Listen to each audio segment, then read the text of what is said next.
I don't know about you, but when I look at the news, my first reaction is that it feels overwhelming.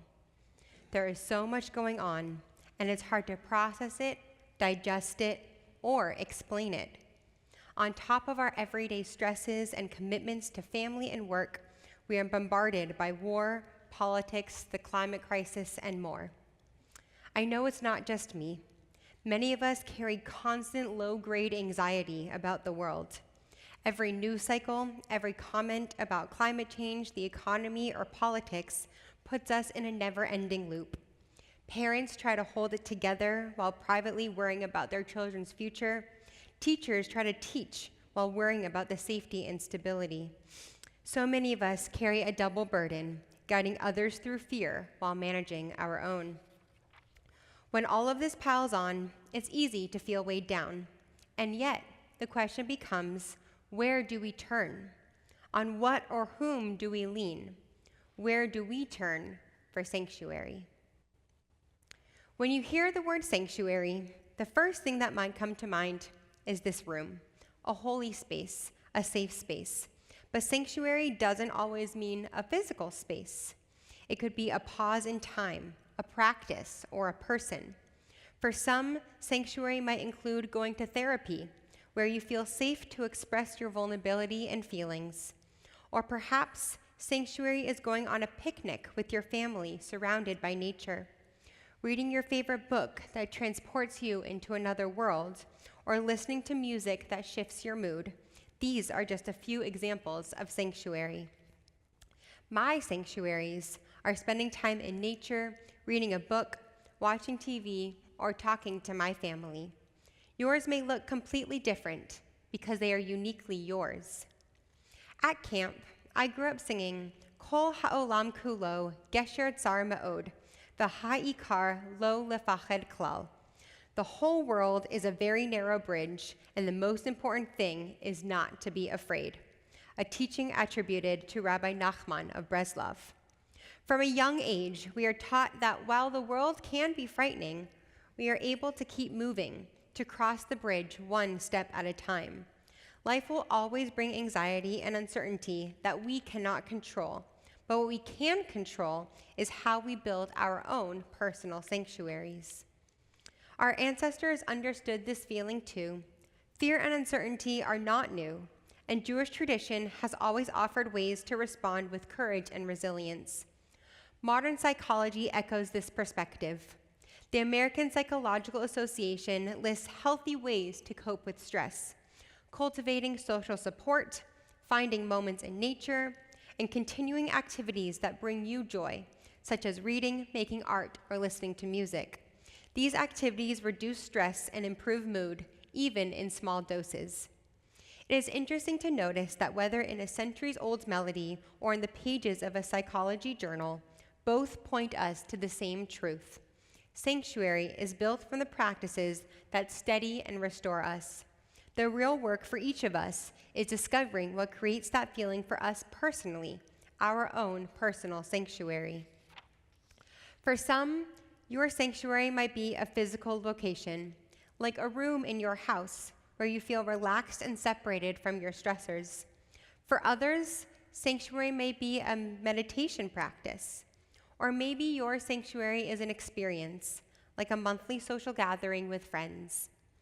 Think about what activities, places, or people help you feel grounded. What brings you calm when you feel overwhelmed? What restores you when your energy feels drained?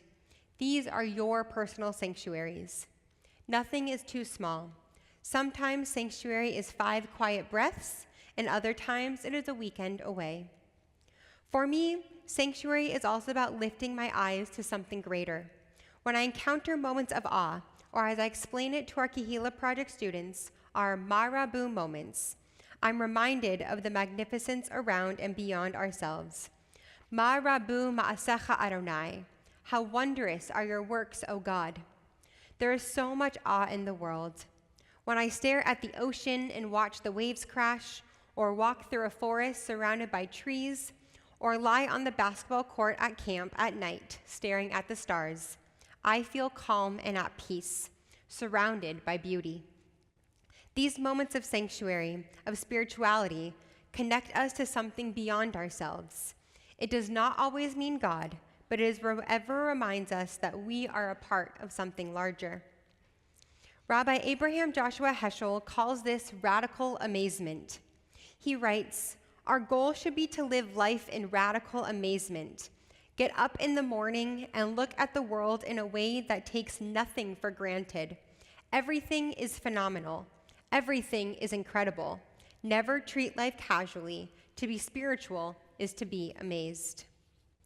Heschel's language of amazement is now echoed by science today, which shows that exposure to nature has been linked to a host of benefits, including improved attention, lower stress, better mood, reduced risk of psychiatric disorders, and even upticks in empathy and cooperations. Scientists are only beginning to understand how powerful these experiences can be. Up until now, I've been talking about sanctuary in a personal, individual sense, what calms us, restores us, grounds us. But sanctuary is not only something we should seek for ourselves, it is also something we can create and offer to one another. That idea lies at the very heart of Torah. Our Torah teaches, "Va'asuli mikdash v'shochanti betocham." Let them make me a sanctuary that I may dwell among them. Notice that it says God will dwell among them, the people, not in it, the physical structure. The sanctity of God's holiness is not contained in a building. It is found in the community itself. The Mishkan was holy not because of its walls, but because of the way people gathered, connected, and brought offerings. Sanctuary moves away from the structure of a building to the relationships created by the people within that structure. When we build spaces of safety and care, we echo this verse. Our synagogue walls are meaningful, but their true purpose is to bring people together so that God's presence is felt in relationships and in community. That is why this year feels especially meaningful as we reflect on how sanctuary extends beyond these walls. Even though this might be the last high holiday season within the four walls of this specific sanctuary space, it is not the last high holiday season of us creating sanctuary as a Temple Beth-El community. Brene Brown writes, "Connection is the energy that exists between people when they feel seen, heard, and valued, when they can give and receive without judgment, and when they derive sustenance and strength from that relationship. This too is sanctuary, when someone feels truly seen, safe enough to speak honestly, and confident that they are valued. Sanctuary is created in the bonds between people. When we build this kind of space, physical or not, we create the modern Mishkan. The book of Exodus teaches that God dwells among the people. Brene Brown gives us the language for how, through connection, through being seen and valued. Together, they remind us what it means to build sanctuary. So my question for you now is not only where do we find sanctuary for ourselves, but how can we become sanctuary for someone else? It doesn't require a big grand gesture. Sometimes it's as simple as slowing down enough to really listen and hear someone's story. Sometimes it's offering comfort in silence. Sometimes it's making space where someone knows that they belong. And even as we offer sanctuary outward, we also need to keep building our own, a kind of toolbox to return to when the world feels heavy. When you have a quiet moment in the coming days, jot your sanctuaries down. When the world feels overwhelming, refer to this list, not as one-time activities, but as practices you can return to again and again. Sanctuary doesn't have to be big. It just has to be yours. When you know where to turn, you're already halfway to finding strength again. So let us return to where we began. The news may overwhelm us, but sanctuary, both personal and communal, is always within reach. Sanctuary can be found in therapy, in nature, in music, in community, and sanctuary can be offered by listening, by showing up, by building safe spaces. In every act of care, we fulfill the Torah's call, "Va'asuli mikdash v'shochanti betocham." Let them make me a sanctuary that I may dwell among them. Holiness dwells not in walls, but in the love and connection that we create for each other.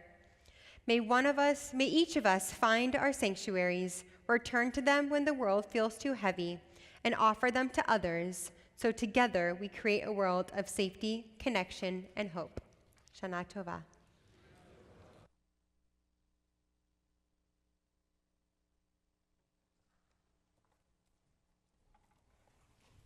I think many of you can guess that a big sanctuary for me is singing, and I'm sure that is true for many of the people who share the bima with me today. And I want to invite you to try it out today. So if you feel so inclined, please sing. Let it be messy. Let it be wrong. The choir is here to help you, and I'm just going to vibe. And so is Shai. Lord, prepare me to be a sanctuary, pure and holy, tried and true. With thanksgiving, I'll be a living sanctuary for you. Ve'asuli mikdash ve'shachanti v'tocham va'anachnu nevarech yah me'atah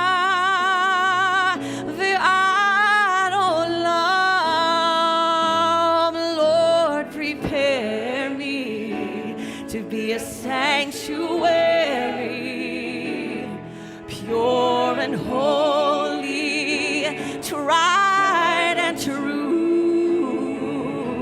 With thanksgiving, I'll be a living sanctuary for you.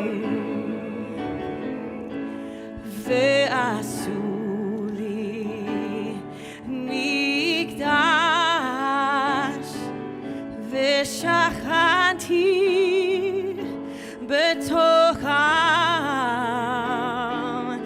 va'anachnu nevarech yah me'atah ve'ad olam. Last time, let's make it good.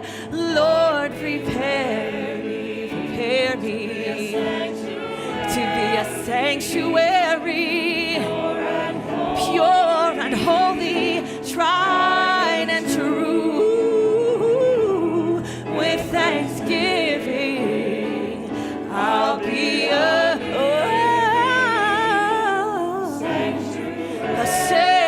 sanctuary for you.